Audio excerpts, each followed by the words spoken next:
How did you feel? When? During it? I don't know, really. I don't remember feeling very much of anything. In the annals of cinema, certain films stand out not merely for their artistry or storytelling, but for the controversy they provoked. Films that dared to depict love, longing, desire outside of dominant norms. For many decades, homosexual themes in film were considered taboo, immoral, or even dangerous by powerful institutions. Governments, religious bodies, censorship boards, and social mores. Films that explored gay desire, whether explicitly or in subtext, were often banned, edited, or relegated to obscure showings. This documentary traces the histories of 10 such films, each a classic in its own right, each silenced in part or full for being too gay. We will explore when and where they were banned or censored, what content sparked the bans, and how those films resisted or survived. These are stories about culture, power, and the price paid by artists and audiences alike for pursuing honesty and representation. Anders als die Andern, Different from the Others, 1919. One of the earliest known feature films to explicitly portray a gay relationship. Anders als die Andern, Different from the Others was directed by Richard Oswald, co-written by sexologist Magnus Hirschfeld. It tells of a successful violinist, Paul Kerner, who suffers blackmail over his homosexuality under Germany's paragraph 175, leading to social ruin and tragedy. The film argues that the law, not homosexuality, is the true problem. When released in May 1919, Germany had briefly abolished formal film censorship, and the film enjoyed success. But backlash followed swiftly. Conservative, nationalist, and religious groups decried the film's content as undermining morality. The film was accused of promoting vice, of being indecent. A law reinstating censorship, the Lichtspielgesetz, was passed in 1920. Anders als die Andern was then banned from public screening, limited only to specialist and medical audiences. Over time, parts of the film were lost, and what survives is partial. The later film Gesetze der Liebe, Laws of Love, included parts of Anders als die Andern, but many censored or excised segments never returned. The banning was not a single moment, but part of a larger moral panic around homosexuality. The film's fate foreshadowed later censorship regimes, including under the Nazis, which destroyed many prints. Yet Anders als die Andern remains a milestone, early, brave, and deeply human. Mädchen in Uniform, 1931. Mädchen in Uniform, Girls in Uniform, is a German film directed by Leontine Sagan, adapted from a novel by Christa Winslow. Set in a Prussian all-girls boarding school in the early 20th century, its central plot concerns the emotional longing of one student, Manuela, toward her teacher, Fräulein von Bernberg. The film treats their affection sympathetically, avoiding caricature, making it one of the earliest explicitly lesbian narratives in cinema. When first shown, it won acclaim internationally. But as the political climate in Germany shifted toward conservatism and nationalism, the film's portrayal of female same-sex affection became intolerable to authoritarian regimes. Under the Nazi regime, it was banned outright, labeled decadent. The governmental authorities attempted to eradicate prints. The film was suppressed. Some versions with an alternative ending on a more acceptable note, were forced in some territories to placate censors. But the core lesbian themes could not be fully expunged.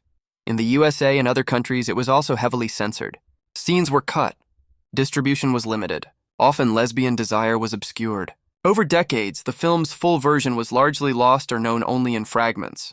Only after W2 did restored or surviving versions begin to circulate more freely, though always under the shadow of earlier bans. The censorship of Mädchen in Uniform shows how ideology, authoritarianism, and moral panic surround depictions of queer intimacy, especially female longing, even when that longing is not explicit but deeply felt. Un Chant d'amour, A Song of Love, 1950. Un Chant d'amour is a short film by Jean Genet, lasting about 26 minutes with no dialogue. In its prison setting, it depicts male homosexual desire, voyeurism, longing, and erotic tension, including explicit imagery such as male nudity and fetishistic focus. The formalism and eroticism are poetic, but the content was for many years considered obscene. Because of its erotic scenes, Un Chant d'amour was banned in France upon its creation. It could only be shown in private or underground settings. Attempts to screen it in the United States in later years were met with police raids, arrests, or prohibitions. The film circulated among a small audience of gay intellectuals or cinephiles who preserved its reels. It was disowned by Jeanette later in life, reportedly for personal reasons, but its reputation as a daring work of queer cinema remained. Its ban was not just about nudity, but about visibility. The film made homosexual desire visible in ways that rules of decency or suppression in mid-20th century France and elsewhere would not accept. The sensual visual direct gaze Jeanette uses disrupted the invisibility imposed on gay bodies at the time. Only decades later did Un Chant d'amour begin to be screened publicly, sometimes with censored sections, acknowledged in film festivals or retrospectives. Its history exemplifies the risks artists faced, and how queer art was often driven underground, preserved by those willing to bear the stigma. The Children's Hour, 1961, based on Lillian Hellman's play. The Children's Hour tells the story of two women teachers whose lives are torn apart by a malicious rumor from a student that they are lesbians. The film adaptation, 1961, starring Audrey Hepburn and Shirley MacLaine, was made under the constraints of the Hollywood Production Code, Hays Code, which forbade sex perversion or any inference thereof. While The Children's Hour was not totally banned in the United States, it faced censorship and suppression. Early versions of the story, including the 1936 film version These Three, modified the lesbian implication, replacing it with heterosexual alternatives such as love triangles to conform to the code. In some U.S. cities, the play version was banned on stage for being indecent. Boston and Chicago authorities banned Hellman's original stage play. London also banned the play. The public and moral authorities saw the implication of lesbianism itself as scandalous, regardless of how much explicit depiction there was. When the 1961 film version was produced, the filmmakers were required to treat the subject with restraint and subtlety. Terms like lesbian are not used. Much is implied. Still, the film was controversial, and the production code's oversight made certain scenes and dialogue softer than in the source play. It reflects how, even if not fully banned, the censorship regime forced queer themes into shadows. The film's importance is in showing this transition, from outright suppression to coded, veiled acknowledgement. Though it survived where others did not, its history shows the cost of moral policing in art. Victim, 1961, Victim, a British film starring Dirk Bogarde, was among the first mainstream English films to address homosexuality openly. It tells the story of a barrister who is closeted and becomes involved in helping to expose a blackmail ring targeting gay men. The film uses the word homosexual quite explicitly, something rare at the time.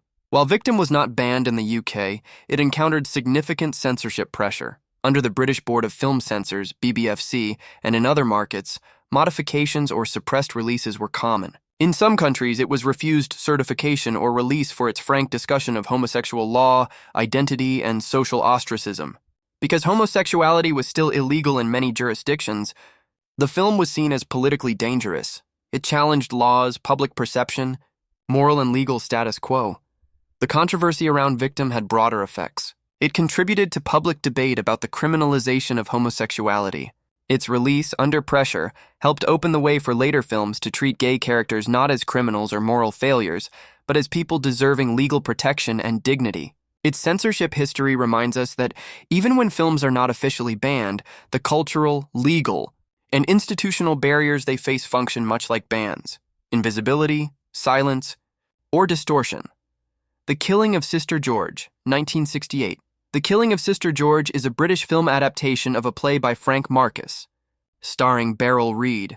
The film features a lesbian relationship between the title character, Sister George, a radio soap opera actress, and another woman, plus elements of sexuality and identity that were quite bold for the late 1960s. The British Board of Film Censors classified the film with an X certificate, meaning only 16 and over could see it, and required the deletion of certain scenes before it could be shown.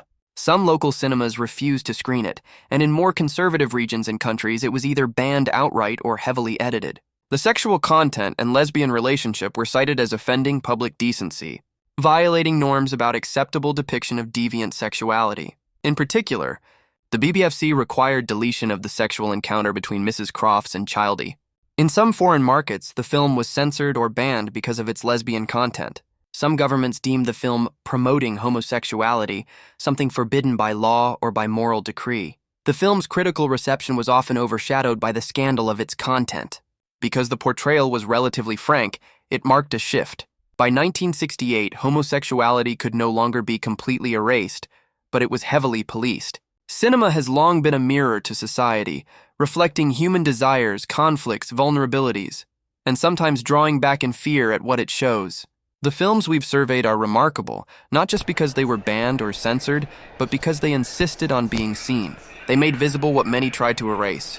Whether in Weimar Germany, Nazi suppression, mid-century judicial bans, or modern regulatory bodies, the impulse to silence gay voices has been persistent, but never entirely successful. As societies change, laws shift, public opinion evolves, and what was once scandalous becomes part of common discourse. Many of these films are now celebrated, restored, studied, but the scars of their censorship remain. For artists, filmmakers, and queer people, the fight has never just been for comfort.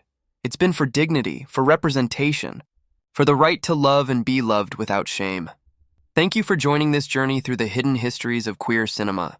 May these stories remind us that visibility matters, that art has power, not only to reflect but to challenge, and that every suppression attempted carries within it the seed of resistance.